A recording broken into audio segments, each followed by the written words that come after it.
I now call to order the December 17th, 2018 meeting of the New Caney Independent School District Board of Trustees. Current time is 6:30. Let a minute show that a quorum is present with all in attendance. Please rise with the invocation to be given by myself and remain standing for the Pledge of Allegiance in the honor of the Texas flag led by Mr. Warwick. Please bow. Darling Father, we do thank you for this glorious day you've given us. We thank you for the wonderful students you've given us. We thank you for the wonderful staff we've been given. We ask that you keep your hand over us as we make decisions that are going to better our school district and our children. We do ask you to keep your hand over our first responders and those abroad. In Jesus' name we pray. Amen. Amen. Pledge allegiance to the flag of the United States of America and to the republic for which it stands, one nation, under God, indivisible, with liberty and justice for all. Honor the Texas flag. I pledge allegiance to the state of Texas, one state, under God, one and indivisible. Before we begin, I'd like to welcome Mr. Warwick and Ms. Sharp for being the new board members with us this year. We look forward to working with them to continue to better our school district. Up first, item number 2, Mr. Paris. President Turner, members of the board, and Mr. Franklin. The New Caney Independent School District celebrates the success of our wonderful art program with our annual holiday card design contest. We have 4 winners selected from hundreds of entries representing every school in the district. Each of these students will receive a gift card and a box of 25 cards featuring their designs. Our elementary school winner is Angela Guzman, a 5th grade student at Sorters Mill Elementary School. In her absence, our teacher, Sarah Rolcom, is here to represent her.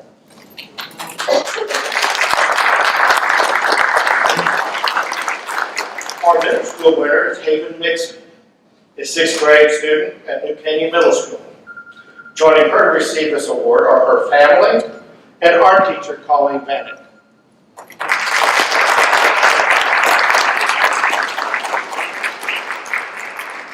Our high school graphical arts winner is Alexandra Jones, a senior at Porter High School. Joining her to receive this award are her family and graphics teacher, Nelda Taylor.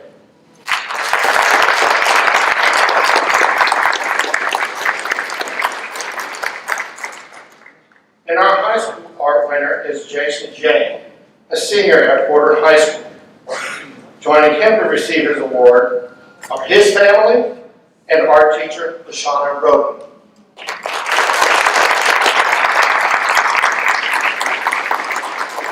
Thank you, and as we all celebrate their wonderful work today.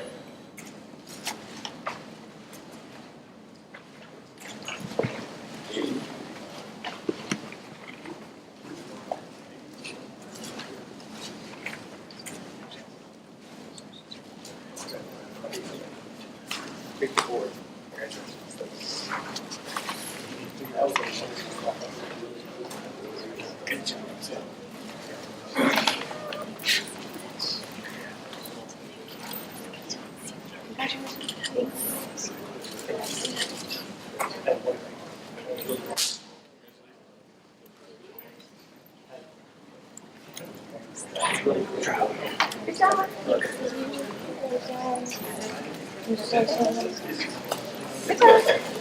Very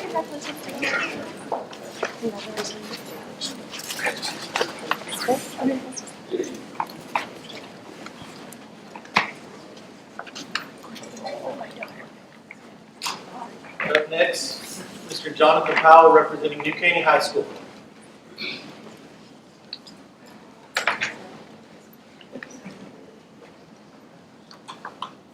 President Turner, Mr. Franklin, and members of the board, my name is Jonathan Powell, and I'm Associate Principal of New Caney High School. Tonight, Mr. Loicano was with his wife celebrating their 25th wedding anniversary, so I have the honor of introducing our outstanding students and staff members. First up is teacher Ms. Tracy Parker. Mrs. Tracy Parker is in her 6th year as a teacher at New Caney High School and also serves as the department chair for mathematics. In her role as department chair, Tracy encourages her teachers to take care of their responsibilities, which has caused them to earn Department of the Month more times than any other department. Her encouragement is a constant in the classroom as well. Tracy is also a member of our attendance committee and lends a helping hand when the need arises. We are truly grateful for all that Tracy contributes to help students and teachers do their best work. Mr. Loicano said Tracy is an outstanding teacher and she has become an effective leader in her role as department chair. Congratulations for being recognized as our NCHS Teacher of the Month.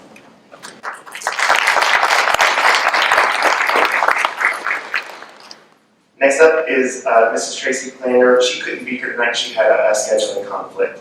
She serves as our data facilitator and has been part of our New Caney High School family since 2013. She has a challenging job, but always has a smile on her face and a positive attitude. She is a problem solver, pays attention to detail, and is our go-to person who can sub for any position when we are in need. Congratulations for being recognized as our New Caney High School Paraprofessional of the Month.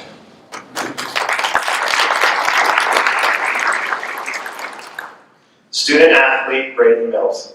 A successful football team starts with a good offensive line. These guys don't always get a lot of recognition, so Braden Mills was an integral part of the starting, and he was the starting center and helped the New Caney Eagles win the district championship. He is a first-team All-District center and All-District athlete 2 years in a row for football. He was also an honorable mention pitcher for our baseball team this past year. He participates in track and powerlifting. Congratulations for being recognized as our New Caney High School Student Athlete of the Month.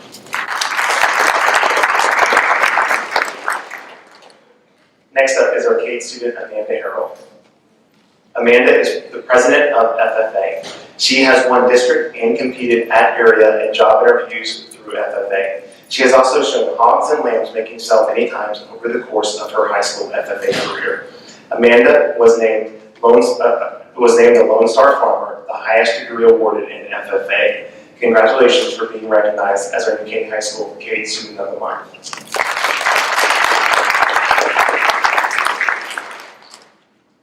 Fine Arts student, Devin Isaac. Devin Isaac is the drum major of the New Caney High School Spirit Band from Eagle Land. He is a very talented musician and has been successful in many UIL solo and ensemble competitions at the district, region, and state levels. Last year, Devin was a Merit Scholar, meaning he made a 3 or higher on at least 3 AP exams, and is currently ranked #1 in the senior class. Congratulations for being recognized as our New Caney High School Fine Arts Student of the Month.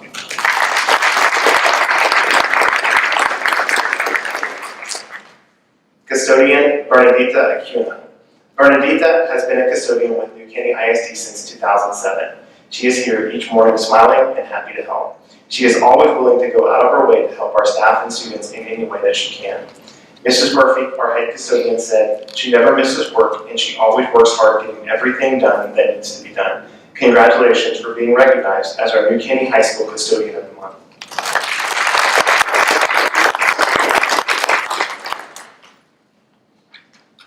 Our child nutrition employee is Thelma Alberto. Thelma Alberto has worked in child nutrition with New Caney ISD since 2009. I had the opportunity to work in the kitchen with her last month. I served steak fingers and mashed potatoes. And I can attest to how hard she works. She is here early each morning and helps run the kitchen to make sure our students are fed. Congratulations for being recognized as our New Caney High School Child Nutrition Employee of the Month. That's it for New Caney High School. Thank you.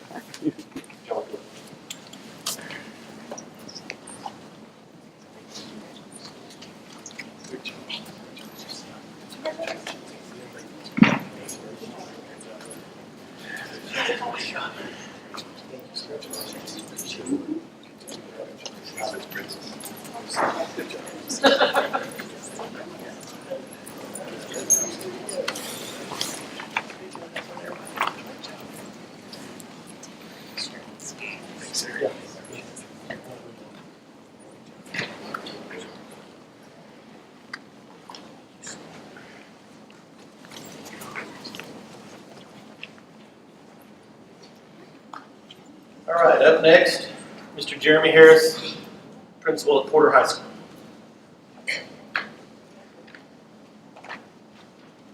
Good evening. Thank you for letting me be here and introduce to you our students and staff of the month. First, we'll start off with our teacher of the month, Miss Tanya Easley. Miss Easley is our math department chair.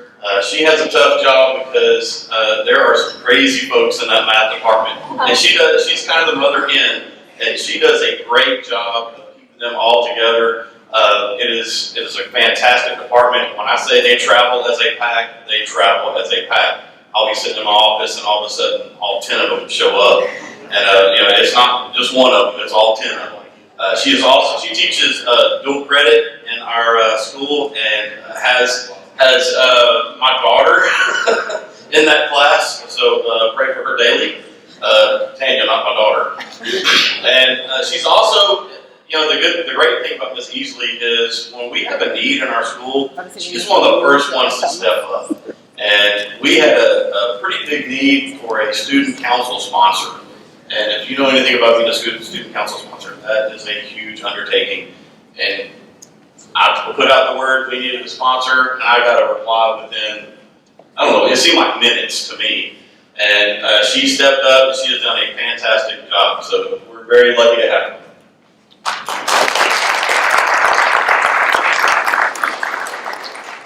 Our paraprofessional of the month is Miss Elba Elizondo. Miss Elizondo started as a receptionist for us last year, and I have never seen someone take over a front office quite like she did. She knew all the answers. I never know all the answers. But anytime we had a question, she knew it. She was great with parents, great with students. Anytime we had parents that had concerns, sometimes you get those parents that come in, they want to tell you how to run your school. Well, Miss Elizondo would remind them there are other people in this building who can run this school. And she just did a great job. So good enough that we gave her a promotion, and now she's one of our assistant principal secretaries. And she runs the new wing of the school, and if it wasn't for her, I'm pretty sure that place would have already crumbled. But she keeps it standing, and she does a great job bringing in kids and helping our assistant principals. And thank you for everything you do.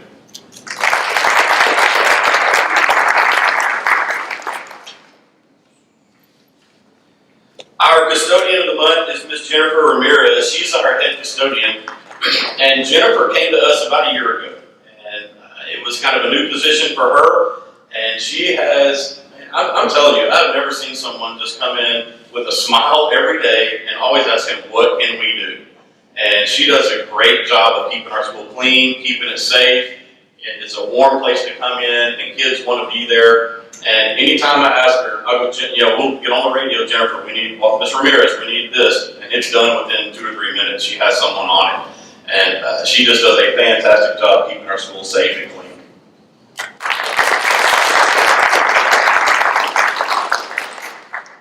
And our child nutrition employee of the month is Miss Bertha Baronis. Miss Baronis, I think, has been there. She's actually working tonight. She's part of the crew in the back serving dinner tonight, and I think Miss Baronis has been at Porter High School since day one.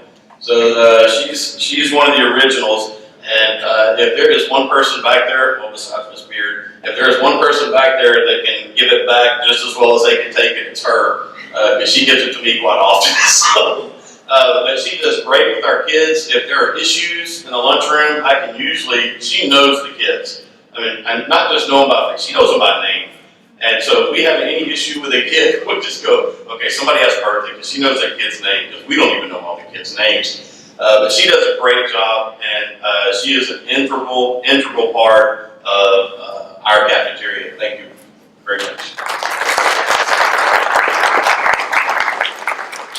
Our criminal justice student, or actually our CTE student of the month, is Tyler McDaniel. And Tyler, as being one of the taller kids on campus, you can't miss him. And just a few of his accomplishments. He's the company commander of our PHS criminal justice program. He's also enlisted into the United States Army. He's also a senior class officer. He's a team leader of Alpha Team for the criminal justice program. He placed first overall in the annual Spartan Challenge, first in the Marine Combat PT test, first overall in the Border Challenge that was held in El Paso a couple of months ago, and he placed third overall in the first annual Blue Wave competition held by U.S. Customs. Congratulations, Tom.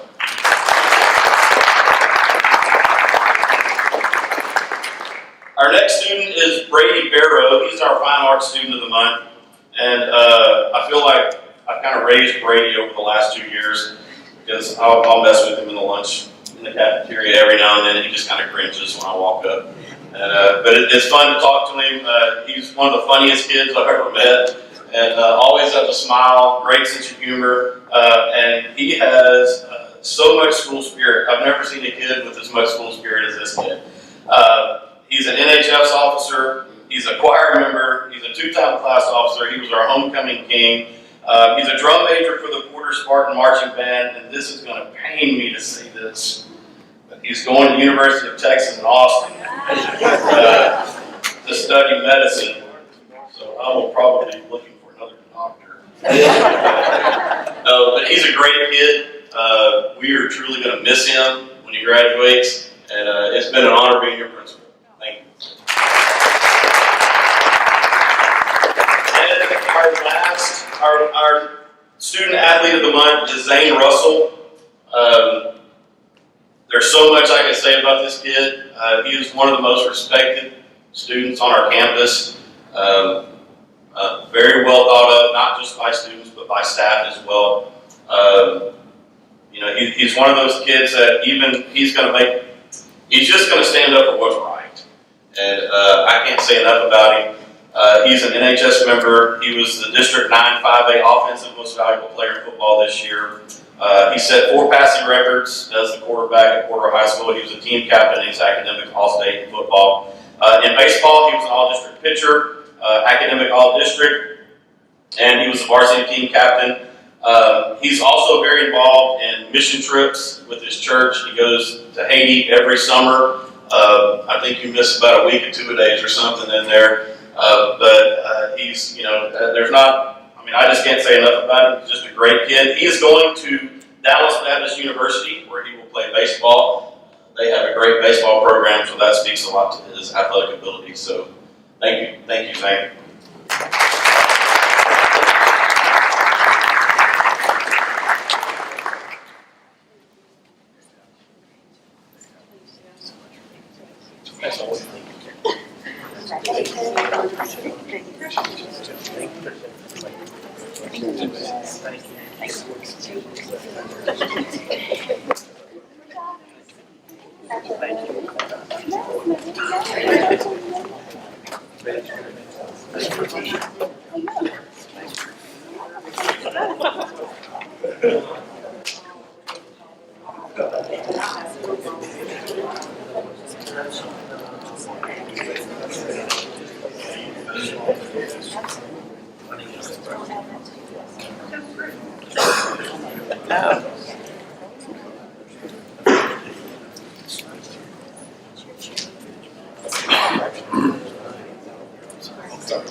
Item number 3 on the agenda is consideration of the out-of-state trip to Porter High School cheer, presented by Mr. Syke.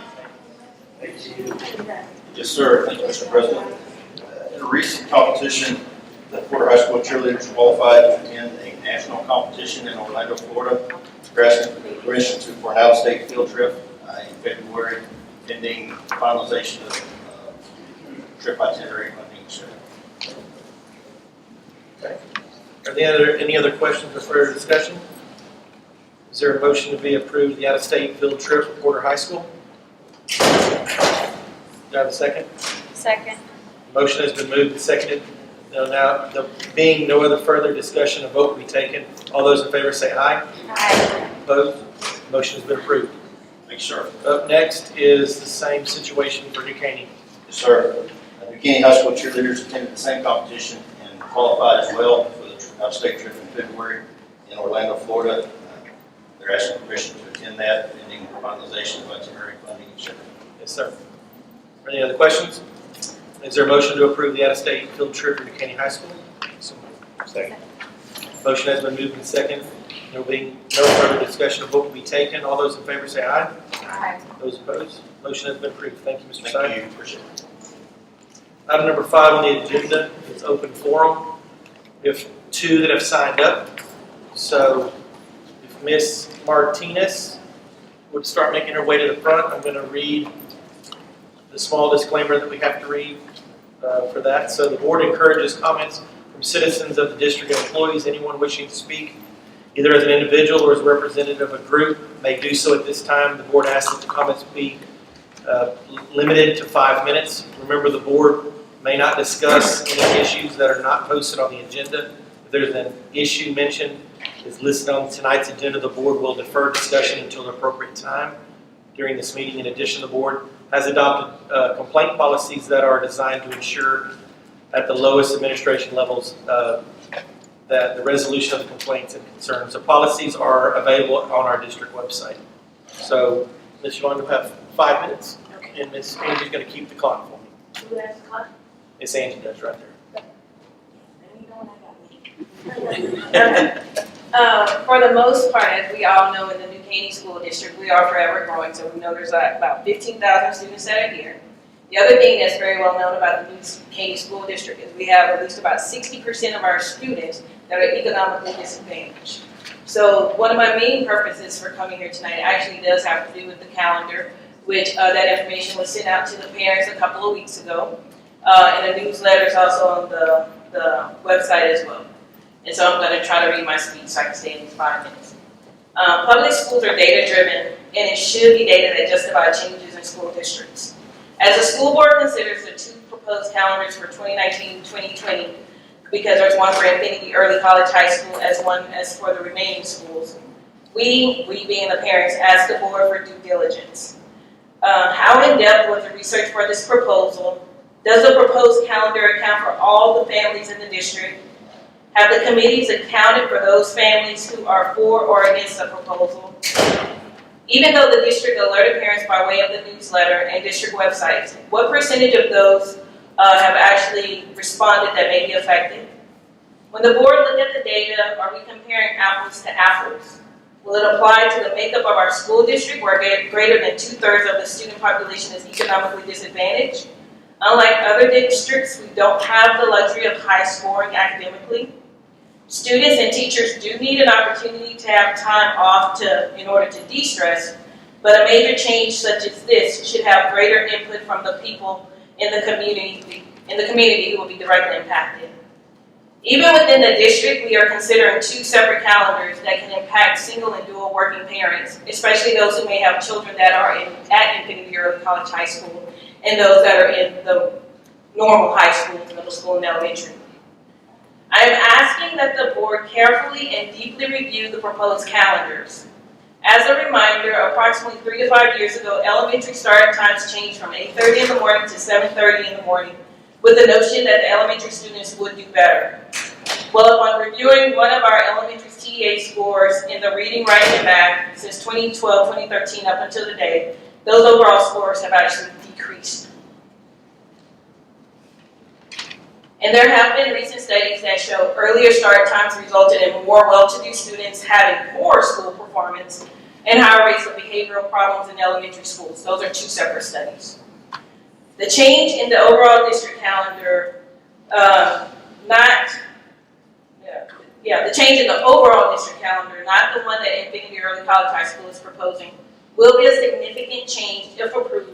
And as parents, we want to make sure that it is the best for all the students and the families in New Caney ISD.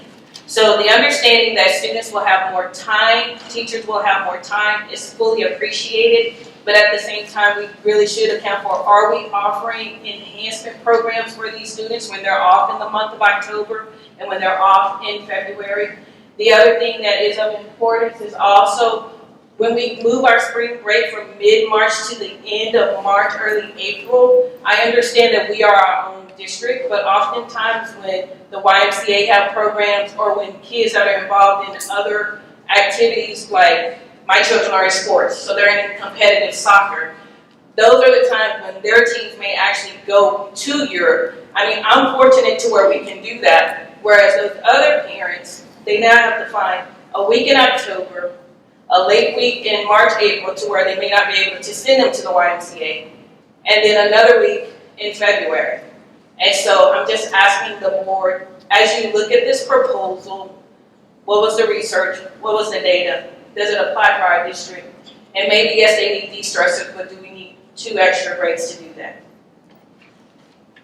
Thank you. Thank you. Thank you. Up next is Miss Jennifer. I was gonna attempt that last name, but I'm not even gonna try it. You can say it. The last name is Grinch. Okay, gotcha. Just think of the Grinch, it helps you remember it. That's how I learned it when I married my husband. Because I looked at him and was like, what is your name? He's a wonderful individual. So, okay, this is my first time to speak in front of the board. My name is Jennifer Grinch, and thank you for your time. My mother was a teacher for 40 years, and I used to be a working mom, so I see different aspects of the change for the new proposed calendar. Sorry, I'm breathing. I'm lucky enough to now be a stay-at-home mom, so this does not affect me, and I can adapt either way. But I want to make sure that y'all are aware. Please remember that New Caney ISD is over 60% socially and economically disadvantaged, and these proposed changes will affect parents financially and kids educationally. Financially, most working parents can only take off 1 to 2 weeks per year. How will parents be able to afford this? The occasional 3-day work weekends, the 3-day weekends that we've taken off and on this year, worked better for most parents than a whole week off. Educationally, there are studies that kids learn better with continued repetition and routine, not breaks. I also did an informal survey of New Caney ISD and non-New Caney ISD teachers after Thanksgiving break. Most teachers say it takes 3 days back from the break before they even can get the kids really focused. So every time they take a break, they've got to get them back into focus. Mine's one of them. Next, how will the schools handle the kids who are in UIL sports and band, orchestra, and choir in high school and in junior high? My understanding is the kids will have to find a way to get to school by themselves during those off weeks. October, for example, is during the volleyball and football sessions. So won't this affect the kids and the teachers and the cost of the school? Because those kids will still have to try and somehow get there. And the schools will still have to provide the teachers and get the teachers to come in those weeks. On that same note, UIL state competition band happens only every 2 years. By starting early, they lose their summer band rehearsal. Their marching contest is during October, during that break. Are y'all going to support the directors when they tell parents their students who are gone and during that break will not be able to march for the entire fall? They will also affect spring as well. Next, will they have a program at any of the schools for the parents that cannot afford daycare? If not, a lot of these kids will be at home by themselves. I've seen people who've left first graders at home by themselves, which is kind of scary. I know one of the things that the board was looking at and the DLAC committee was looking at was absences. Have you thought that you may have more teachers and kids absent with this new schedule? Several of the teachers have kids in different districts as well as parents who work for the college. They will have to take days off to take care of their kids, etc. Next, didn't we add minutes to every day after Harvey? I don't think we've removed those additional minutes even as of now. Also, now that the TEA goes by minutes versus days for kids, but still pays the schools based on days, on how will this be affected on those changes? Only got a few more bullet points. While we're at it, how will this affect the pay of our teachers? Some get the average where they average it out and they get paid the whole amount by month for the whole 12 months. Some of them do not. They go by monthly. So are we not paying them for those weeks because we don't pay them for the summer? So how will that affect the teachers? Next, please closely look at all aspects of this change and how it will affect the majority of the district, not just the few. Also, are you aware that not every parent has access to know about these proposed changes? How will you make parents aware when not all parents have access to computers? And what about the parents who do not speak English? We have a very diverse district with many languages. In fact, at one point I was told there were 27 different languages within our district.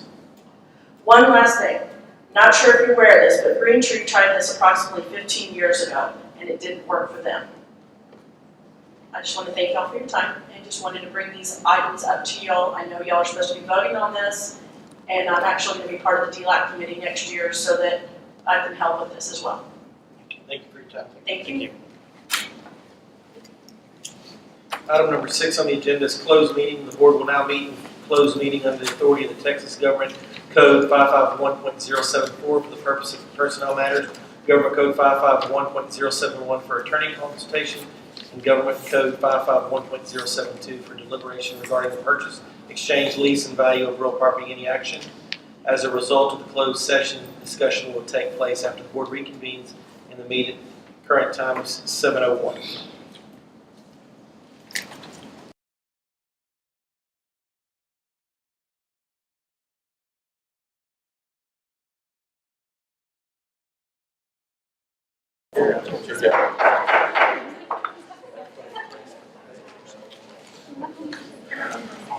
Board ended its extremely long closed session at 8:48.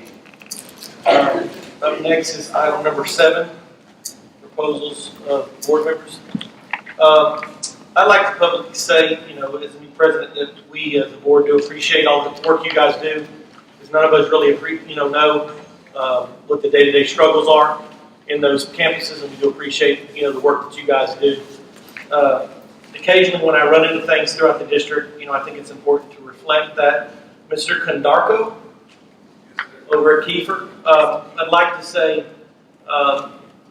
sometimes when you do simple things, people really appreciate it. And one of the things that I enjoy is most people don't have any idea who I am, so I'm just some goofy guy in the stands. But I've heard a couple of teachers talking. Heard a couple of teachers talking the other day, and you had taken the time to stop and go out and thank them for something simple as being on time to the after-school car ride, and it was really impressive. So I appreciate you taking the time for the little things. And as I go through the district, I'm going to start bringing some of those things out because I think you ought to be rewarded. But you're doing a wonderful job over there from those guys. So I want to say thank you for that.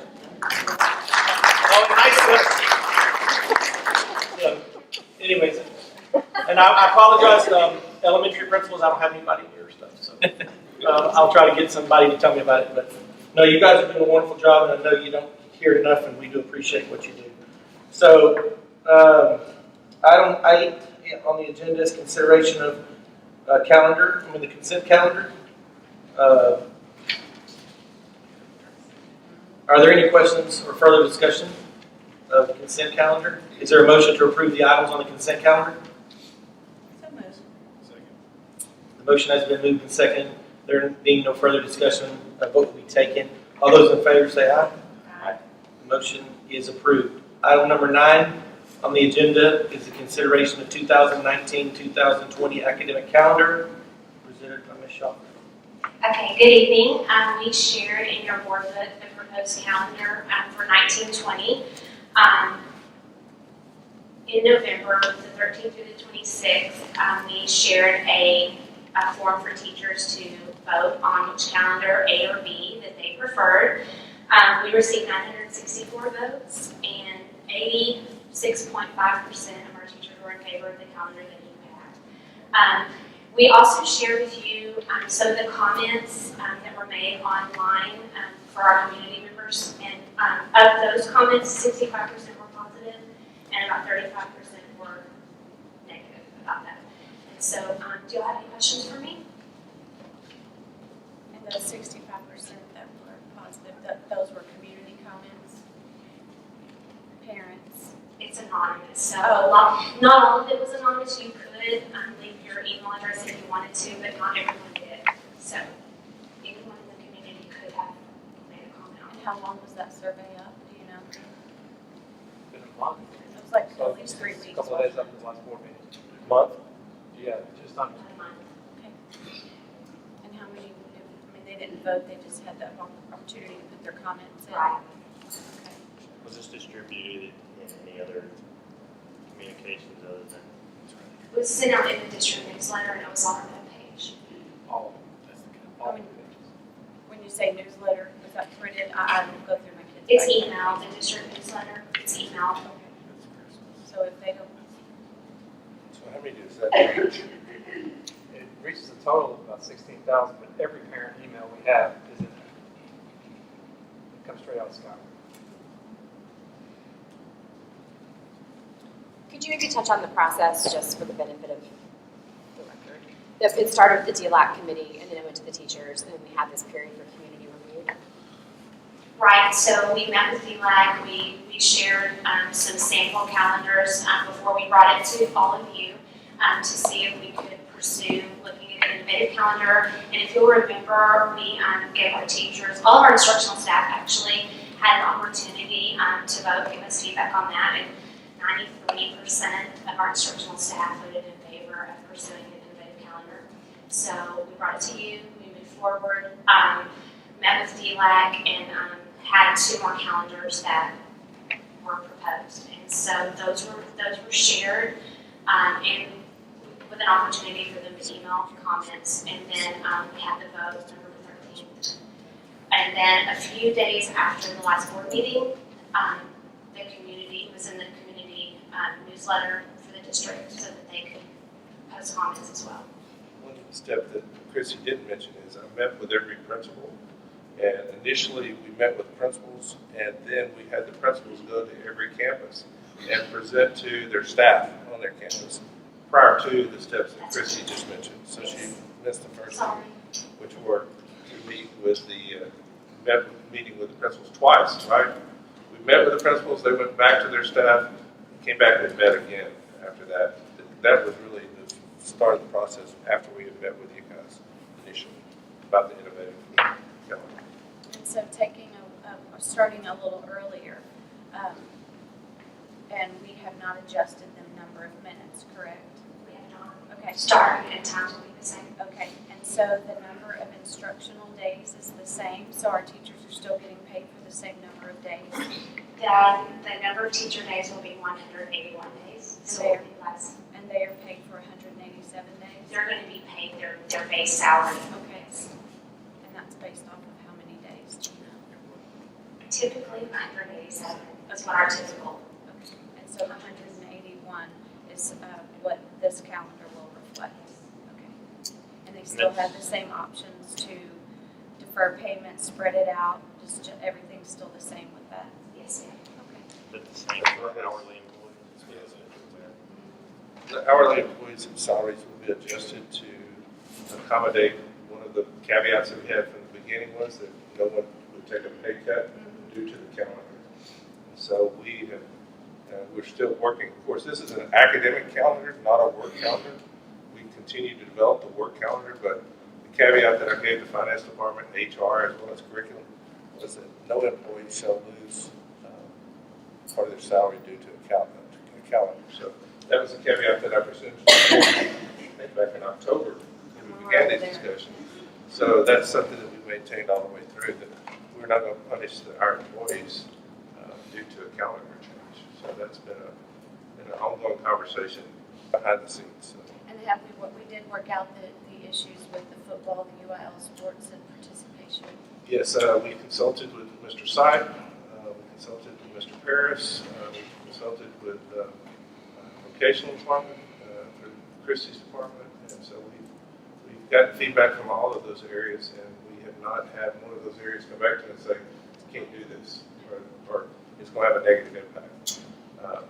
All of those areas have told us, hey, it's something we can work with, and we're enthusiastically looking forward to working with it. So they had input all along the way. We had any inquiries from other districts about our new calendar? We have. How many districts would you say have looked at this innovative calendar that we're looking at? 4 that I know of, at least. All local, Not all of them, no. so from all over the state. Right. Okay. I did read every comment that had come through because it was important to me not to rubber stamp the decision. And I was surprised that we saw 65% of positive feedback because I figured if people went to the trouble to respond, it would be because they didn't like something. The people that I did see saying they didn't like it were working parents like me who were concerned about the impact on childcare. But I see it as we're starting 2 weeks earlier, so that's 2 weeks less of summer care that I'm paying for there that I'm going to reallocate to the school year. I did see a lot of comments of people hoping, like Ms. Martinez said during open forum, that we would have some kind of program, and I would be open to considering something like that at a later date as well. To kind of fill that need there for those. We have you've spoken, we've explored the ideas with that before. It's something I'm sure we can explore again. There's just a lot of caveats that go with opening our buildings. Yeah. But I mean, I think we're all cognizant of the demographics of the district and want to meet the needs of all students. Question to our students that will participate in UIL activities, whether it be sports or band, any extracurricular UIL activities, transportation plan. We looked at any possibilities for those students that may not have the ability for transportation during that. No, we haven't. I think that's something that, as needed, surely we continue to advocate for the best interest of the child. And so all three of those comments, I think, center around the best interest of our students. And as we see those needs arise, we will rise to the occasion to meet those needs, whether it's transportation, whether it's programs, if there's a need. We'll take a look at anything and everything. I've got a really smart team over here that advocate for children on a daily basis, and I continue to see them advocate on a daily basis for our children with this calendar. So I have a lot of confidence in our administrative team to do that as needed. So it's something that we could address for something like transportation if needed. Upon their recommendation, we certainly will look at any of our needs, whether it's transportation or anything else. As you know, basically, these are the people who deal with these issues on a daily basis, so I depend on them to bring me problems, and then we'll set about resolving. But there's not a problem until it becomes a problem. So I will wait and see where things fall.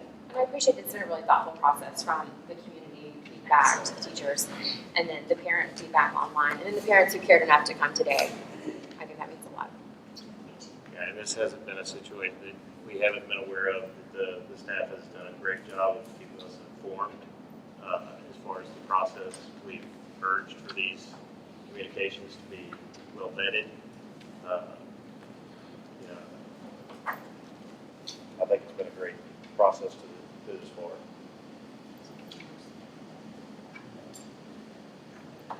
Any other questions or further discussion? Is there a motion to approve the 2019-2020 academic calendar? Second. Motion has been moved and seconded. There being no further discussion, a vote will be taken. All those in favor say aye. Aye. Any opposed? Motion is approved. Item number 10 on the agenda is consideration of 2019-2020 academic calendar for Infinity Early College High School. Okay, you also have a copy of the proposed Infinity Early College High School calendar that was presented to their staff. And so, do you have questions about that? Let's discuss the Fridays, because they're currently now. What are the kids doing on Friday? Because did you not talk about that? What was that? Go ahead. So on Fridays, Fridays. on Fridays they have their community service. They go That's and what volunteer and probably some tutoring depending on what they need. But that's their service learning. Right.